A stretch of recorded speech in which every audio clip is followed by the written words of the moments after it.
Another major improvement to the authoring workflow is that we can now edit content in line. We still have our contextual edit mode toggled on, and you can see that we have an edit link here, and we can click it to select edit to go back to the WYSIWYG in the form where we just were, or we can click quick edit.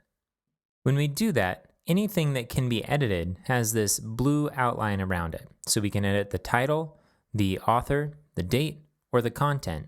Let's edit the title by clicking it and changing the title, and then we can click save. So without any page reloads, without going back to the edit screen, we can edit our content right here. In Drupal 7, we have to click edit and then go back to the edit screen. When we have the quick edit selected, when we're in the content, the WYSIWYG options show above in a tooltip. And while we can't adjust the text format through here, the content authoring experience is still very similar to what we'd find inside of the edit form.